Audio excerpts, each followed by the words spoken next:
कहेगा बिहार का कौन सा भाग सुखार है? क्या है? सुखार है। हम कहेंगे दक्षिणी बिहार। कौन सा? दक्षिणी बिहार। सही है। समझ गए? क्योंकि बिहार दो भागों में बटा है। चीजें गंगा के उत्तर में कहते हैं उसको उत्तरी बिहार, गंगा के दक्षिण में जो है उसको क्या कहते हैं? दक्षिणी बिहार। वह बिहार के दो भागों में कौन सी नदी बांटती है? गंगा नदी है। बिहार को दो भागों में कौन सी नदी बांटती है? गंगा नदी। बिहार के बीचों बीचों से निकल गई है। और 22 नंबर क्वेश्चन, 22 नंबर क्वेश्चन, 1871 में कौन सी संधि हुई थी? 1871 में संधि फ्रैंक किसका? फ्रैंकफर्ट की संधि। पूछेगा यह संधि किन दो देशों के बीच हुई थी?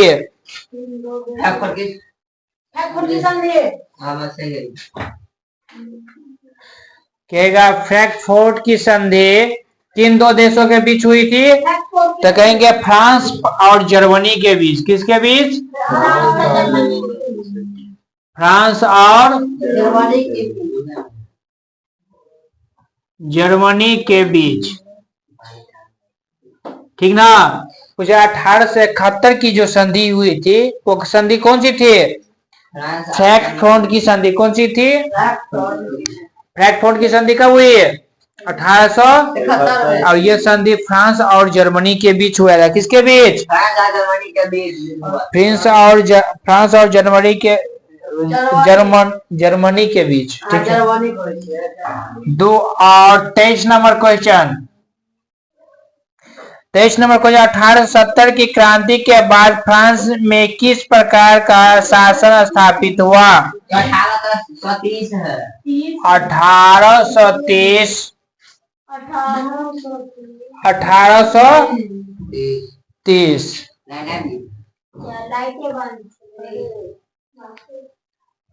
1830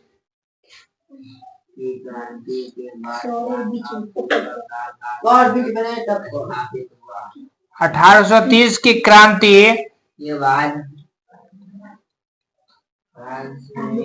1830 की क्रांति के बाद फ्रांस में क्या लागू हुआ? किस प्रकार का शासन स्थापित हुआ? कहेंगे संवैधानिक। कौन सा हुआ था? संवैधानिक राजतंत्र। 1830 में फ्रांस की क्रांति के बाद फ्रांस में संवैधानिक राजतंत्र हुआ था। क्या हुआ था? संवैधानिक राजतंत्र हुआ था। ठीक है।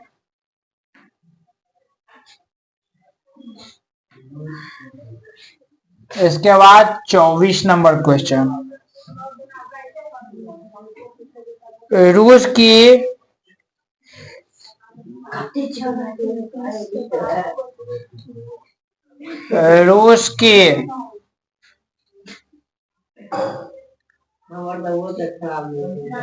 बोल्शेविक क्रांति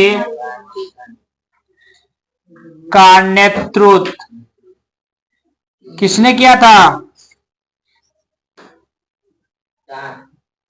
रूस की बोल्शेविक क्रांति का नेतृत्व किसने किया था? तो इसका क्या कहेंगे हम? कौन था वो?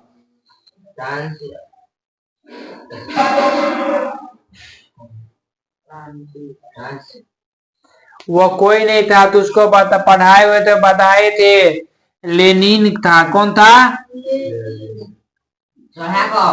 लेनिन। क्या था? लेनिन। अब रूस के राजा को क्या कहते हैं? रूस के राजा को क्या कहते हैं? जार। कहीं भी जार लिखा रहे मतलब क्या होगा? रूस के राजा को जार कहा जाता है। क्या कहा जाता है? हो सके अगला टेस्ट में यही क्वेश्चन हो, रूस के राजा को क्या कहते हैं? जार। ठीक ना? क्या कहते हैं? जार। आगे पूछ दे हमसे कि रूसी क्रांति कब हुई थी?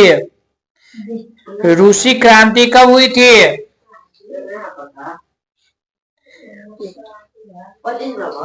आगे लिख लो। हाँ जी, ये भी पूछ सकता है। रूसी पढ़ाए हुए थे। रूसी क्रांति कौन बताएगा कब हुई थी? आंसर 1917। रूसी क्रांति कब हुई थी? लिखवाए थे ना जी।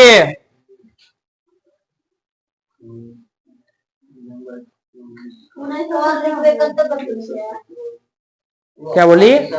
पढ़वा दिए हैं, उसी में से लिखवा रहे हैं। कहीं की एक नंबरी तो यही था तुमको कि रूसी कब हुआ था, लेनिन था, लेकिन ये दो को उसमें से लिखवा रहे ताकि अगले बार टेस्ट में न रहे, इसीलिए याद कर लेना। समझ गई? उसमें एक्स्ट्रा लिखवा रहे हैं वो याद रखने के लिए। इस क्वेश्चन से संबंधित जितना क्वेश्चन तुमको पूछा गया है 10वां में, समझ गए, वो सब लिखवा देते हैं उस पे, ताकि इसको पढ़ लेना तुम अगले टेस्ट के लिए। लोल कहीं की नहीं था। अगली बार कहाँ थी तू? क्या जी? वही ना, तो यहीं पे लिखवा देते। उसकी लेनिन था, बस यहाँ के बाद 25 नंबर लिखो, बस हो गया। क्या जी? कोई जरूरी कब नहीं खत्म हो गया था? अभी जो 3-4 पन्ना हो गया, अभी तक इतने पे हो काहे हो? ताकि एक नंबर फिर से रिवाइज हो जाएगा उसका। ताकि अगले बार कभी टेस्ट हो तो तुम मार सकती हो। क्या जी? इसीलिए ना 20 को लिखवा के छोड़ दे, ताकि उतना तुम याद कर लेना, फिर आगे पढ़ाएंगे तो उसको याद कर लेना तुम। रूस के कथी है? रूसी क्रांति कब हुई थी? 1917। रूस के राजा को क्या कहते हैं? तो जार। रूस की बोल्शेविक क्रांति का नेतृत्व किसने किया था? तो लेनिन। बकलो लड़की कहीं कुछ नहीं समझती है रे, सीधे मुंह उठा के आ जाती यहाँ पे।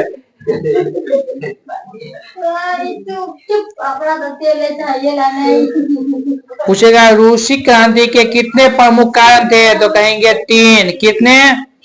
तो लिखना चाहो तो लिख लो। रूसी है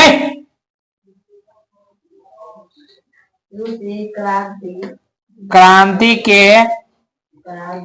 3 मुख्य कारण थे। पूछेगा रूसी क्रांति कितने मुख्य कारण थे? हो सके अगर 2 नंबर में पूछे तो लिख लेना। पहला कारण था खाद्य आपूर्ति की कमी। कौन खाद? नहीं रे, खाद जो भोजन करते वो। खाद्य आपूर्ति की कमी। दूसरा नंबर रक्त रविवार नरसंहार। क्या? रक्त रविवार नर संहार। तीसरा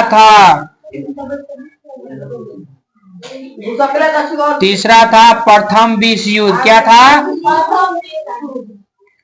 प्रथम विश्व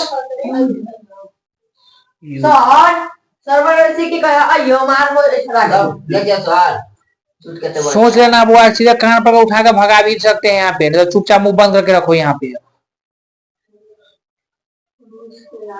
समझ गया ना? यहाँ पे कोई लाइट भी नहीं चलेगा। तो पूछेगा रूसी क्रांति के कितने कारण थे? 3। पहला था खाद्य मतलब भोजन की कमी। क्या था? क्योंकि रूस में जितने भी नागरिक थे वो खूनी रविवार किए थे। क्या किए थे? खूनी रविवार। अगर पूछ देखो लिखवा देते खूनी रविवार भी क्या है, लिखवा देते खूनी रविवार कब हुआ था, ठीक ना। अब दूसरा कारण था रक्त रविवार नरसंहार, ठीक ना। इसी कारण यहीं से रविवार की छुट्टी स्टार्ट हुई है, रविवार को छुट्टी मिला है ना जी। यहीं से तीसरा था प्रथम विश्व युद्ध। ये तीन प्रमुख कारण थे जिस कारण रूस की क्रांति हुआ। इसी कारण पहले रूस का तो रूस को कहा जाता था यूएसआर। क्या कहा जाता है? लेकिन ये 15 देशों में टूट गया, ठीक ना। उसके बाद वो 15 देशों में टूटने के बाद उसका नाम रूस पड़ा, ठीक ना। रूसे भी था, लिख लिए यहाँ तक।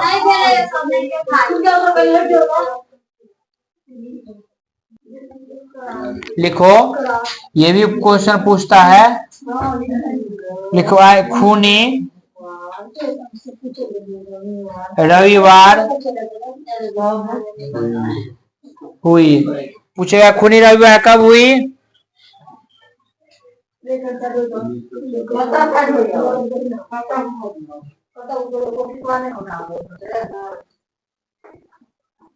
तो खूनी रविवार 1905 में हुआ था। कब हुआ था?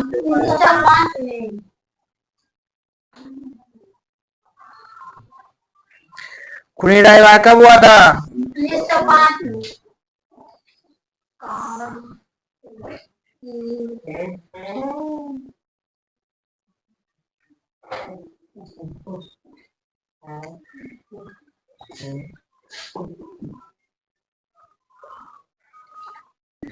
भूकंप केंद्र द्वारा पृथ्वी पर स्थित केंद्र को क्या कहते हैं?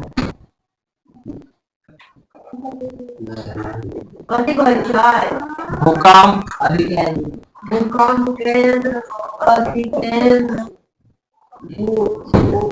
केंद्र भूकंप केंद्र के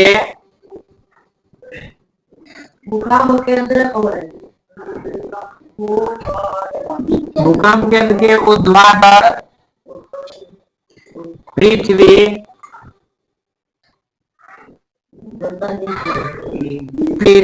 पर स्थित केंद्र को कहते हैं। क्या कहते हैं? देखो, ऊर्ध्वाधर मतलब होता है, यहाँ पर ऊर्ध्वाधर का है, इसका मतलब होता है ऊपर, ठीक ना। ऊर्ध्वाधर का मतलब क्या होता है? ऊपर। तो ऊपर हुआ तो क्या होगा? अधिक केंद्र। क्या होगा? अधिक केंद्र। अगर नीचे रहे तो नीचे की बात करें तो उपकेंद्र। देखो, ये हमारी पृथ्वी है मान के चलो।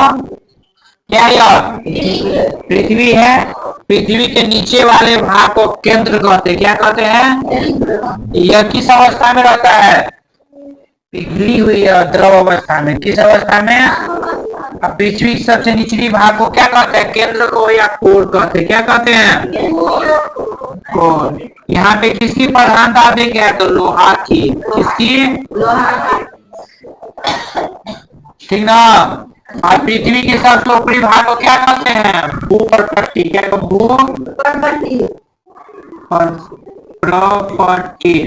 भूपटपट्टी।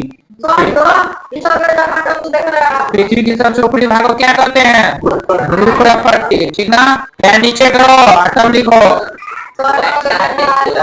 क्या कहते हैं? भूपटपट्टी। भूपटपट्टी में क्या पाया जाता है? तो सिलिकॉन एवं मैग्नीशियम। क्या पाया जाता है? सिलिकॉन एवं मैग्नीशियम।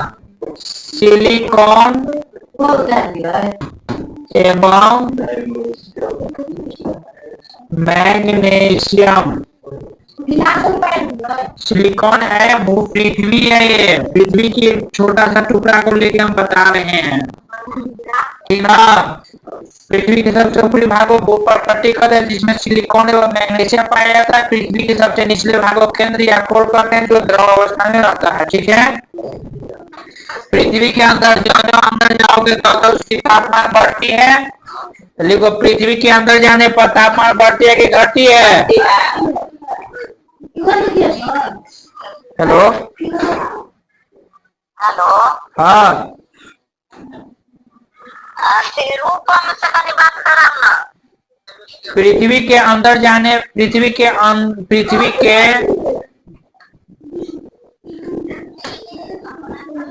पृथ्वी के अंदर जाने पर पृथ्वी के अंदर जाने पर तापमान क्या होता है? हमारे यहाँ तापमान बढ़ता है। जो जो अंदर जाओगे तो क्या होगा? इसका तापमान बढ़ता जाएगा। और पृथ्वी के ऊपर जाने पर बढ़ता जाएगा। पृथ्वी के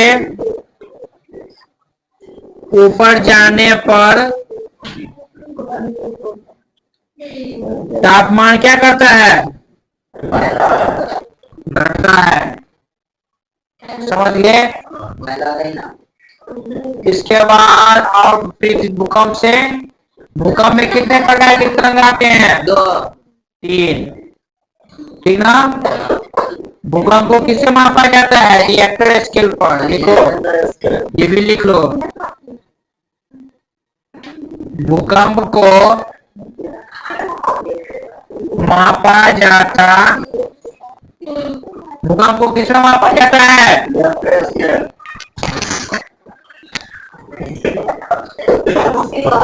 भूकंप को मापा जाता है किस पे?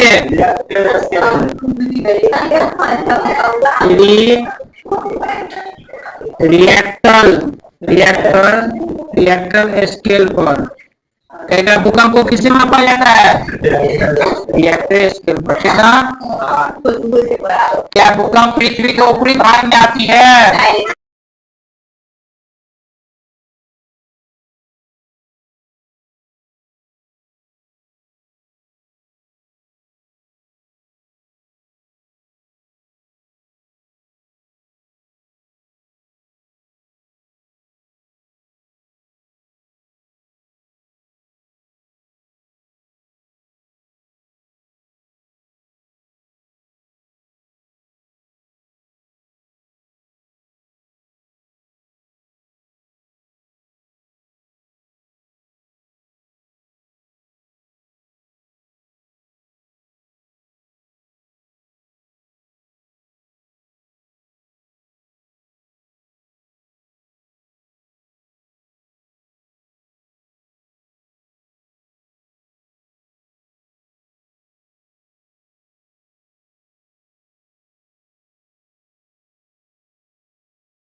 छब्बीस नंबर क्वेश्चन है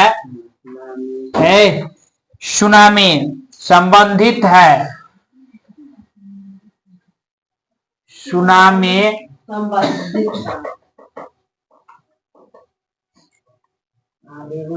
पहले सुनामी क्या है समझते हो? सुनामी समझते हो? समुद्र में लहर आना और वो लहर जो किसी स्थल से यानी जमीन से आगे टकरा जाना, वो सुनामी कहलाता है।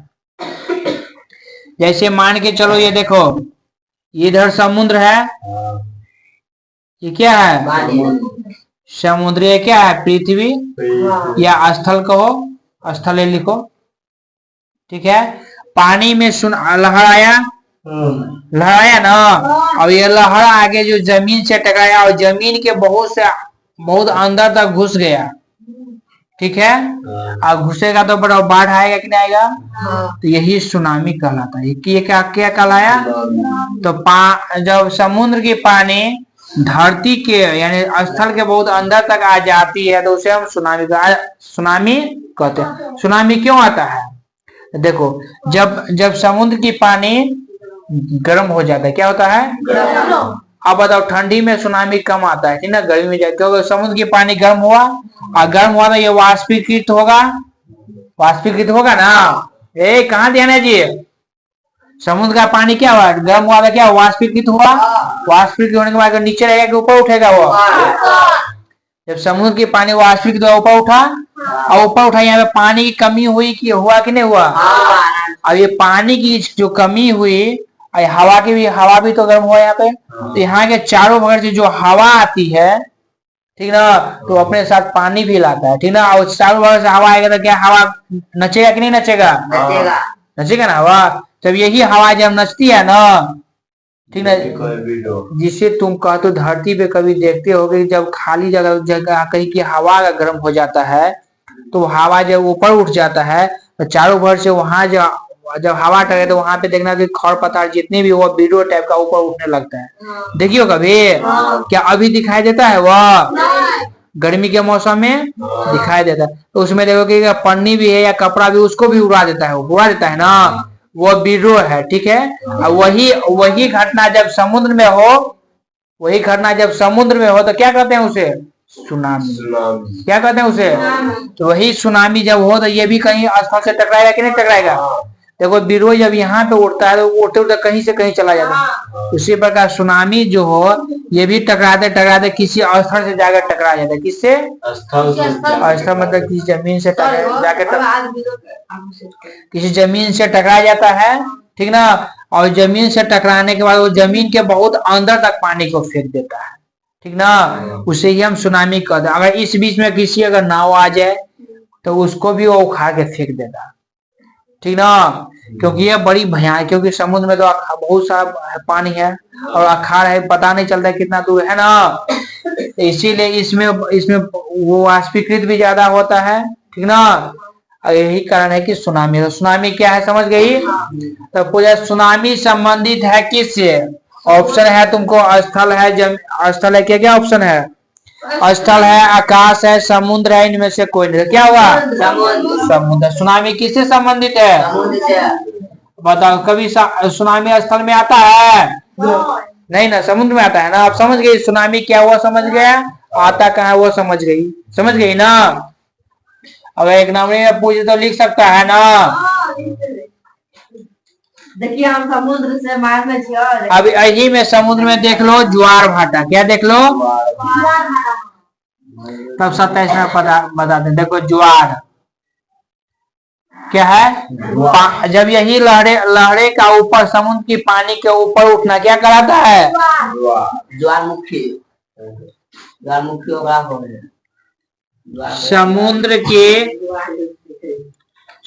के पानी का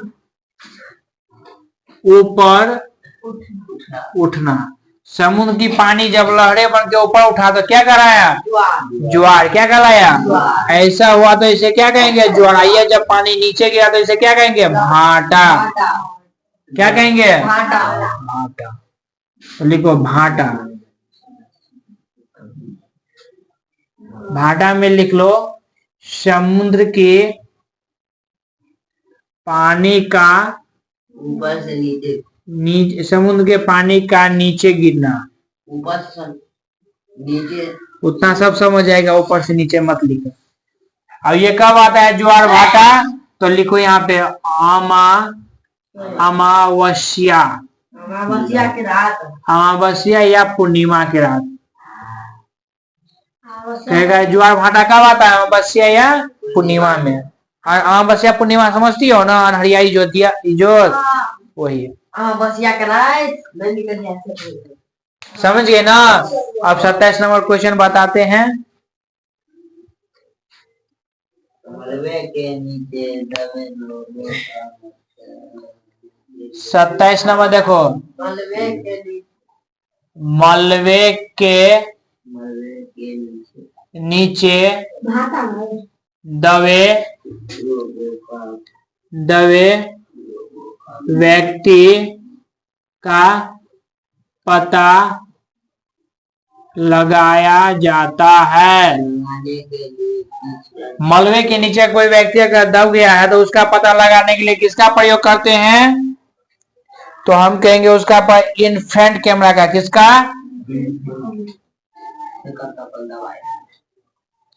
इन्फ्रारेड। किसका, इन्फ्रारेड कैमरा का। ठीक है, 28 नंबर क्वेश्चन। मलबा केकरा कहै छै? अब मलबा किसे कहते हैं?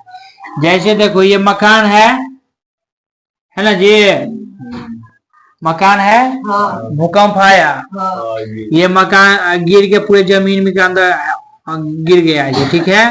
इस बीच में कोई व्यक्ति फंसा है, ठीक ना। हाँ ये मकान जो गिरा यही इसका मलबा हो गया। क्या हो गया? मलबा। समझ गया ना। तो मलबा उसे अगर कोई बिल्डिंग अगर गिरा हो उसके नीचे कोई बिल्डिंग जो गिरा वही उसका मलबा कराया, ठीक ना। और उसके अंदर कोई व्यक्ति अगर दब गया है, नहीं दबा है, इसका पता कैसे लगाया था? इंफ्रारेड कैमरा से। किसका? वो बता देता है कि इसके पीछे कोई व्यक्ति है कि नहीं है। समझ गया मलबा किसे कहते हैं? समझा। अब 28 नंबर देखो, निम्नलिखित में कौन प्राकृतिक आपदा है? प्राकृतिक आपदा। देखो प्राकृतिक आपदा में आता है सुनामी। सुनामी क्या है? प्राकृतिक आपदा है। ज्वालामुखी, प्राकृतिक आपदा। समुद्र, ज्वालामुखी, भूकंप क्या है? प्राकृतिक आपदा है। भूकंप क्या है? प्राकृतिक आपदा। बाढ़ क्या है? प्राकृतिक आपदा। बाढ़ क्या है? प्राकृतिक आपदा।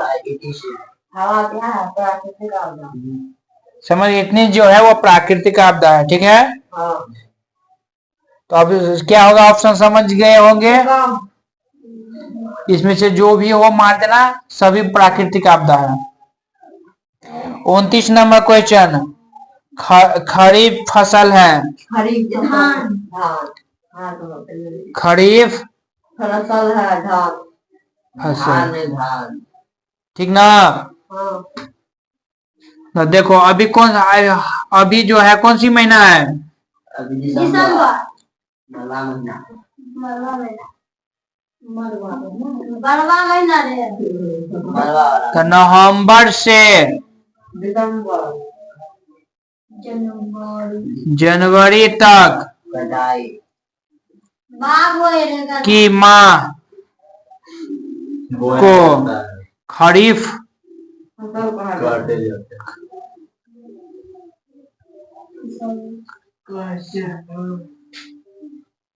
की माह कहते हैं। इस महीना में जो कटे वो सब खरीफ फसल होगा। जैसे देख लो धान, और क्या क्या करता है? गोभी सब महीना में होता है। सब्जी, धान, और बताओ। और मछली, मकोई मकोई दोनों में आता है, खरीफ भी है और अभी मकोई, गन्ना मक्का, उनको सब में हो गए। गन्ना, ETC ये क्या है? खरीफ फसल है, ठीक है। और रबी फसल, रबी फसल जो है वो मार्च से लेके मार्च, अप्रैल, मई तक जो होती है वो रबी फसल है। इतना में जो कटाई होती है इतना तक अभी बुआई होती है ना जी। हाँ, इस महीना में क्या हो इसकी कटाई, तो वो क्या कराएगी? रबी फसल, ठीक ना।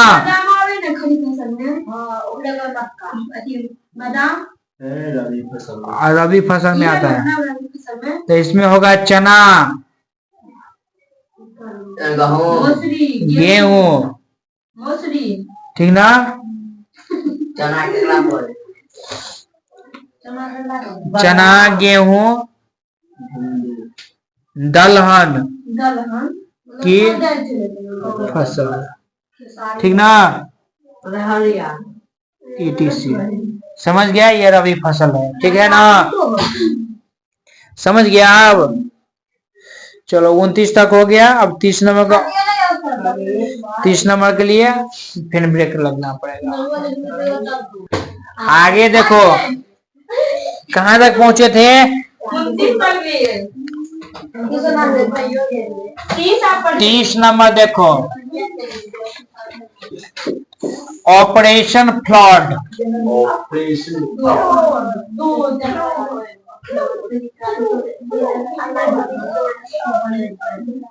ऑपरेशन फॉल्ट, फॉल्ट कहेगा ऑपरेशन फॉल्ट क्या है तो कहेंगे दूध उत्पादन से, डेयरी ऑपरेशन फॉल्ट, डेयरी विकास से, किससे,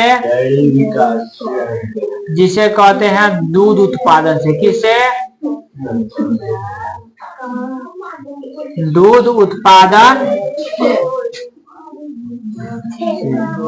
ऑपरेशन विकास किससे है, दूध उत्पादन से। उतारो जल्दी। ऑपरेशन फ्लड क्या है, डेयरी लिखा है, डेयरी विकास से, डेयरी विकास है। कहेगा इसकी स्थापना कब हुई, लिख लो। स्थापना हुआ था 1970 में। कब हुआ था, स्थापना कब हुई थी, 1970 में।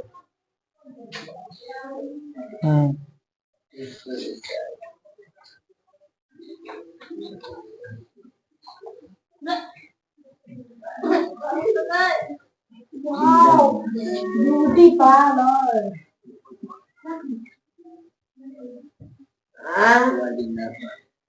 कहेगा इसके बाद पूछेगा भारत में सबसे बड़ा दूध उत्पादन राज्य, भारत में सबसे अधिक, भारत में सबसे अधिक दूध उत्पादक राज्य कौन सा है, भारत में सबसे अधिक दूध किस राज्य में उत्पादन होता है, तो कहेंगे उत्तर प्रदेश। कौन सा है, उत्तर प्रदेश। भारत के उत्तर प्रदेश में सबसे ज्यादा दूध उत्पादन होता है, ठीक ना। तो पूछेगा भारत का ऐसा कौन सा राज्य है जहाँ पे सबसे अधिक दूध उत्पादन होता है, उत्तर प्रदेश। दूध उत्पादन से इतना हो गया, 3 गो पॉइंट, ठीक ना। अगला क्वेश्चन देखते हैं, 31 number, 31 number. Reserve bank of India, स्थापना कब हुई थी, 1935 में। रिजर्व बैंक ऑफ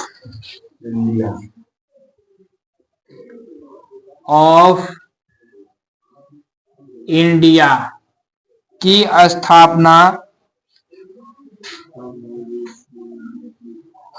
कब हुआ था, 1935 में, ठीक है।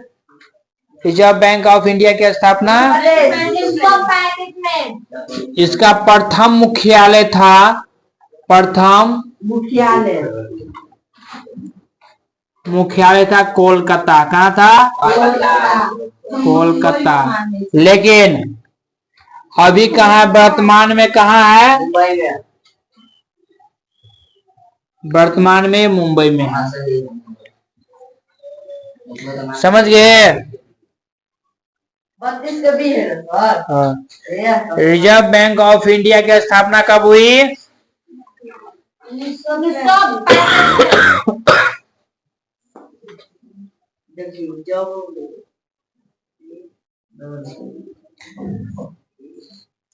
रिजर्व बैंक ऑफ इंडिया की स्थापना कब हुई, 1935 में। अगर लिखना चाहो तो लिख सकते भी हो। ये है 1935 है ना, पूरा हुआ है 1 अप्रैल, पूरा डेट के साथ लिख लो, इम्पोर्टेंट भी। 1 अप्रैल 1935 कब हुआ था, 1 अप्रैल 1935।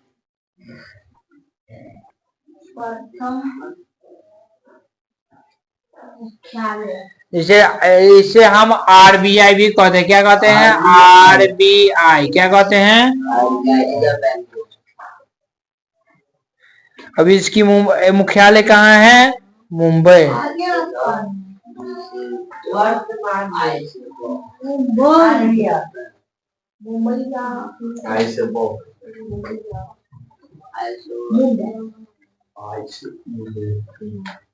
मुंबई मुंबई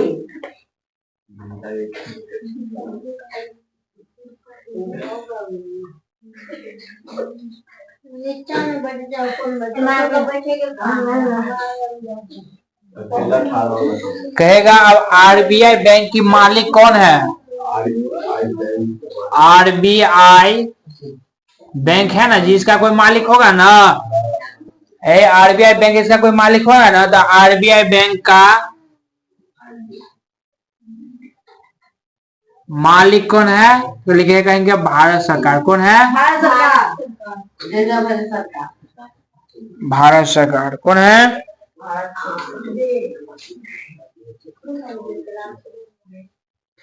कहेगा आरबीआई बैंक का गवर्नर कौन है? इसका गवर्नर कौन है?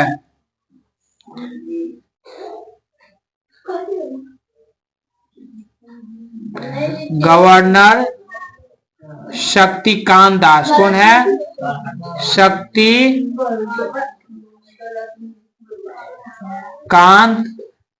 दास। तो इतना हो गया आपको आरबीआई से।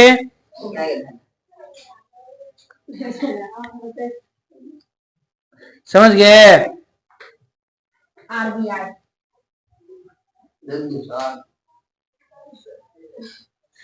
के बाद आरबीआई लिखे लियो तो एटीपी लिख लो। एटीएम। एटीएम का फुल फॉर्म क्या है? Automatic teller machine. क्या है? कभी का पूछ देता है तो लिख लो। ये भी पूछता है ऑटोमेटिक। क्या है?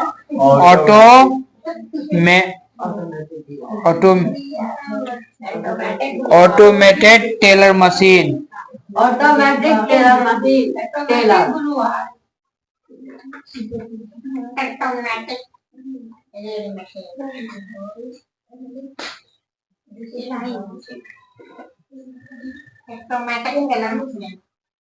कितने हुआ इसलिए तो आज तो मेरे हुआ